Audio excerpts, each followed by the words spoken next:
I'm a 26-year-old Yeah, female, he needs to figure and that at the shit time, out. I was 23 and in college. I used Tinder throughout the second half of my college years. I wasn't exactly looking for a long-term relationship, but I also wasn't entirely avoiding it either. If things seemed more serious, How then do I'd try. people honestly use fucking dating apps? Like honestly, bro, how do you use Tinder and shit like that? Like, what if you like match up with a fucking serial killer and next thing you know, they pull up to your crib and fucking cut your head off. Now you're dead because you were fiending and desperate for love, my nigga. Otherwise, we'd just have some fun and The move on. fuck? After school on Friday, I went back to my dorm and sat in bed, swiping left and right on the app. I was hoping to have something to do over the weekend. After some time, Loki got one of the cake. guys responded.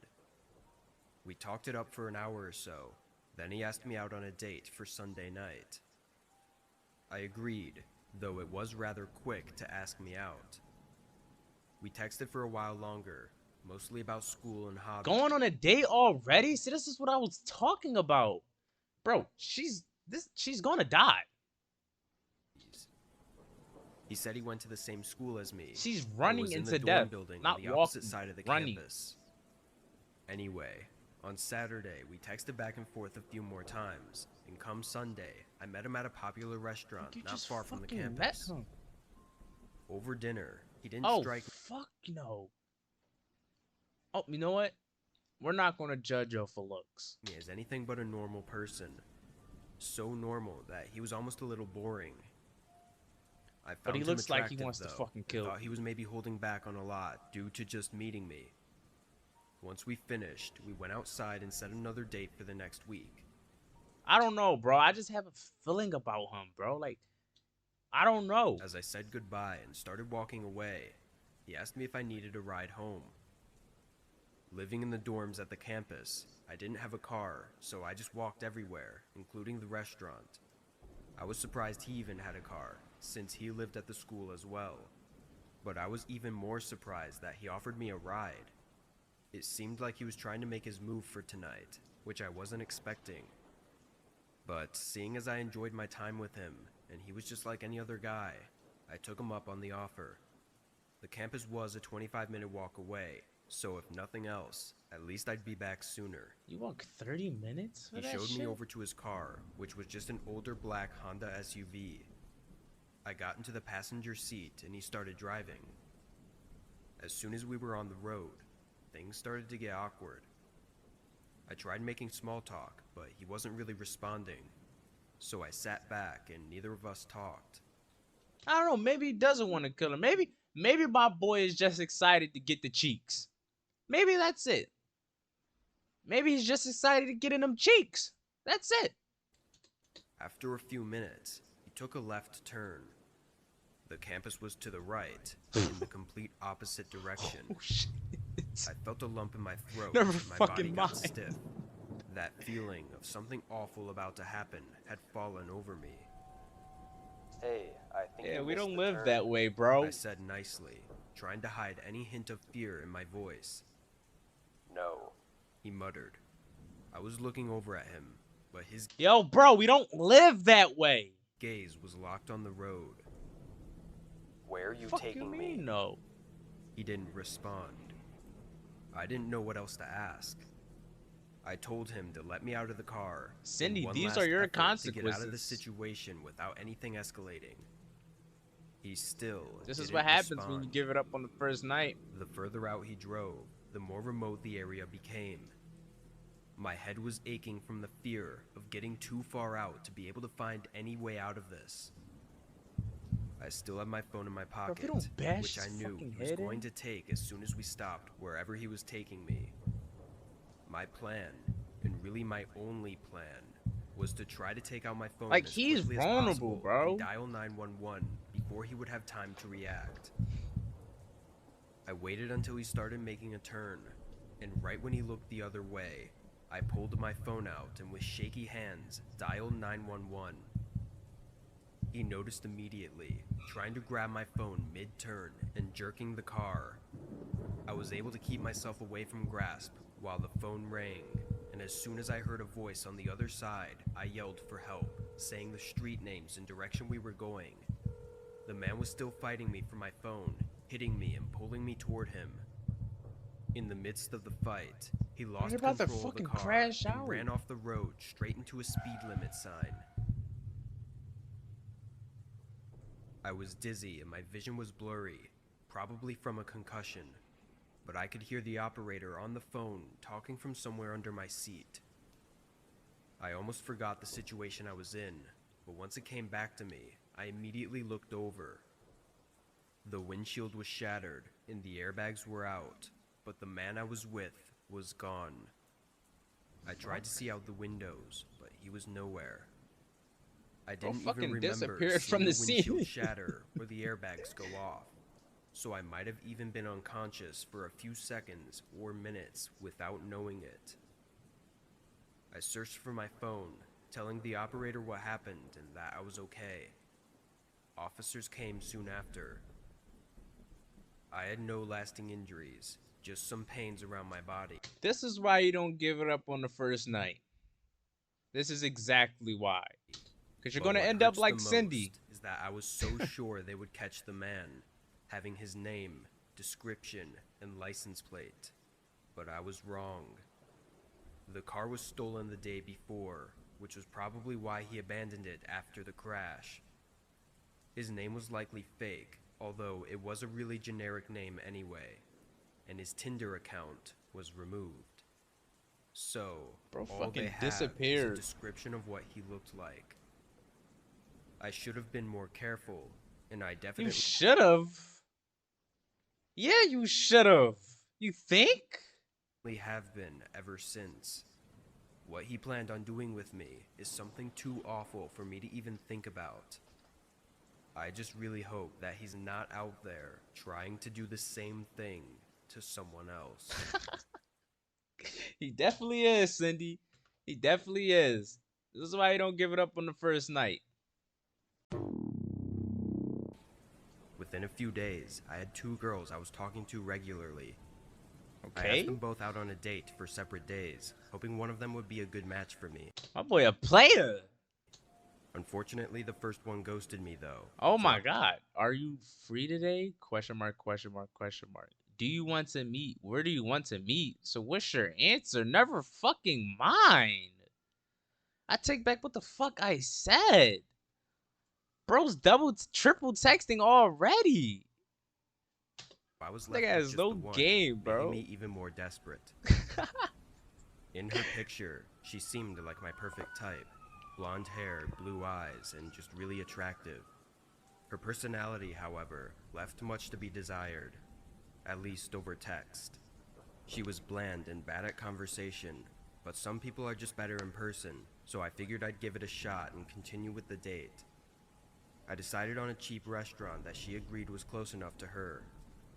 On the night of the date, I got ready and drove down, then texted Okay. her that I was there and scored stood one. out in front of the restaurant. I was 5 minutes early, so I wasn't expecting her to show up right away, but after waiting for 20 minutes, I tried calling her. The phone rang for a few, then she answered. "Hey, where are you? I'm right outside the place," I said. I waited a few seconds. "Hello?" Yeah, bro, she's not fucking coming. She Go back hung up home. without saying a word. Get in your car, drive Wait, back home. another girl ghosted me. I Cry was on your fucking embarrassed and pillow. annoyed. I got back in my car Call and it a drove night. home. Yeah, I made drive home, myself a bro. bowl of cereal, then chilled on the couch and tried to forget about life for a while. I passed out around 8, still on the couch. When I woke up, I reached for my phone to check the time, but I couldn't find it.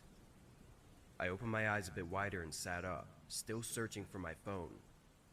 During my search, I caught something in the corner of my eye. My back door was slightly open, just Oh, fuck. No. barely, not even enough to see through the crack between the door, but open slightly enough so that it wasn't even with the wall. kind of like someone had pulled it partially closed so that it wouldn't make the click sound. Bro, someone's in your fucking house. I stood still, looking around. Everything felt like it became so You stood still? quiet. Bro, these I characters, took one last bro. quick search for my phone, then gave Why are up you and looking walked for over your to the back phone? door. It was just as I'd said, barely not closed. I always kept every door locked, Call the authorities! so this was a terrifying thing to see after napping just a few feet away. I thought maybe when the intruder saw me on the couch, they must have just left. But then I started thinking about my phone being gone. What if they'd stolen Why the fuck are you still thinking about your phone, bro? You're about to get clapped. my phone? They would have had to be right in front of me, just inches away, probably watching me sleep. A shiver ran through my body. These thoughts were just making me more scared. I pushed the door shut and locked it, praying that whoever it was had already left. I then walked around the first floor, checking the rooms, but not finding anything worth noting. Then I went upstairs, which for some reason had me more scared.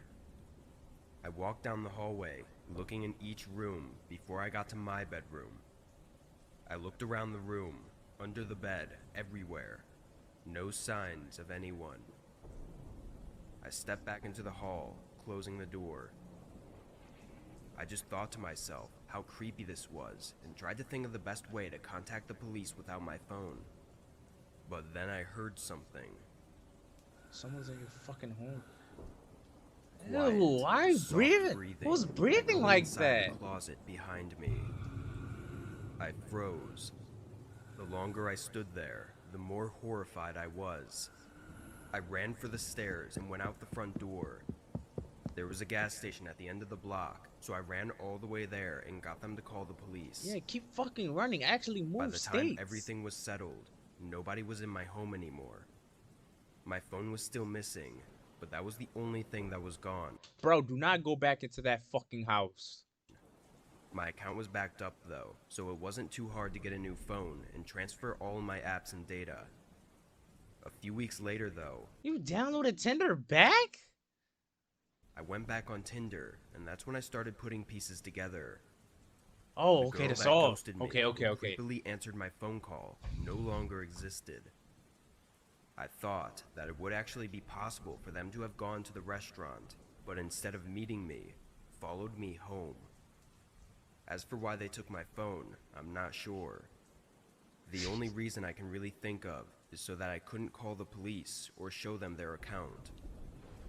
There's still a lot that doesn't make Bro, I feel like she was like, she took this nigga phone because she was tired of this nigga texting her 24/7. And she didn't know how to say, please leave me the fuck alone. So she took this nigga phone and said, sense, you're though, done. like why they only took my phone, and what they were doing in my house while I was sleeping.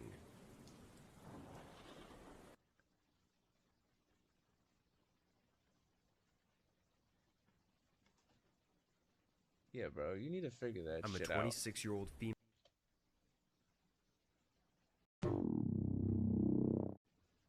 I met a man who I'll name as John on Tinder. He was John, kind and well-spoken. off rip. Off fucking rip. Block him, delete his number. We know what the last John did. Get the fuck up out of there. And we had gone on 4 or 5 dates before he invited me over to his home. I'd known him for almost a month and was ready for this next step to start dating outside of the public scene. I drove over to his house at 6:30, where he said he would have a nice homemade dinner ready for us. Driving up to his house, there were 2 cars in the driveway. I never asked if he had roommates or anything, so I thought maybe that's what this was. I didn't see it as a bad thing, but just something that he should have told me before coming over. I drove back around and parked on the curb in front of his house. I walked up to the door and rang the doorbell. John opened the door quickly with a big smile and invited me in. Okay, see, here's the difference between this John. At least this John looks pleasant and not fucking guilty of anything. The last John like a fucking crack addict. By now, I'd already decided in my mind that this probably isn't the right guy for me, but I didn't want to be disrespectful and fully commit to ending things after just seeing his house for the first time. The kitchen was less messy, seeming like it had been cleaned up recently. On the table were 2 plates of food. Okay. But after seeing the place, I didn't have an appetite anymore. I kindly told him that my stomach wasn't feeling well today and that I'd try to eat it later. His reaction, though, was off-putting. He just looked at me as if he was shocked by my answer. Yeah, bro, my man just put all this work and time and effort into your dish. And you're gonna say you don't want to eat it? Get the fuck out. Was in deep thought about what to say. I couldn't look him in the eyes for more than a few seconds before it just got weird. When I looked away, I think he snapped out of it. Oh, okay, it's cool. Then he took my plate and put it in the fridge.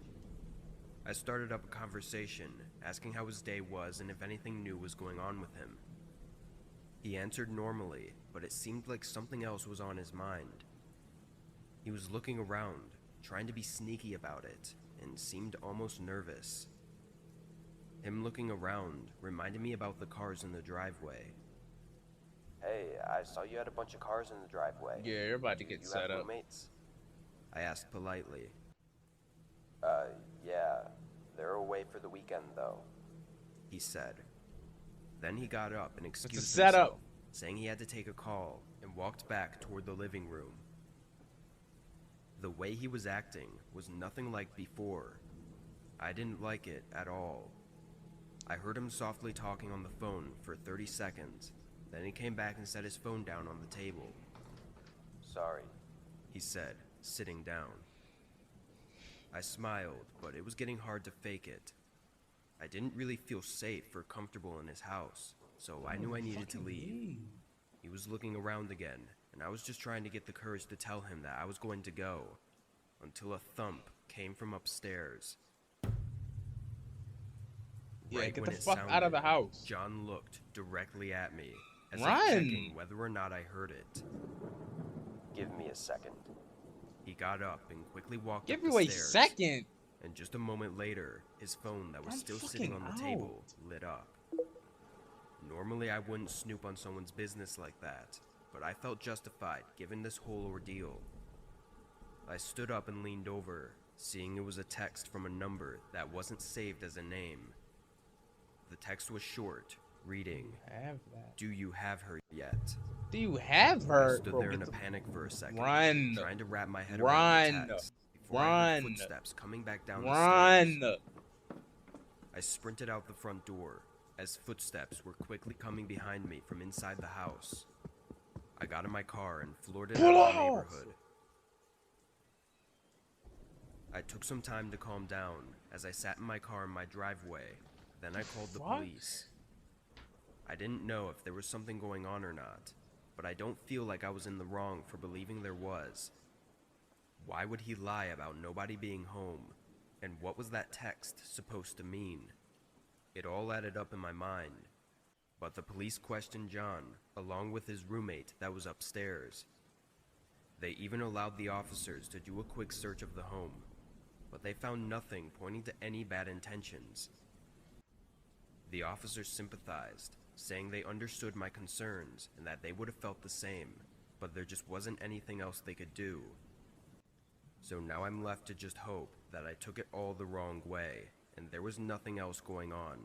Bro, you were about to get clapped. Lie told, and a strange message that meant nothing.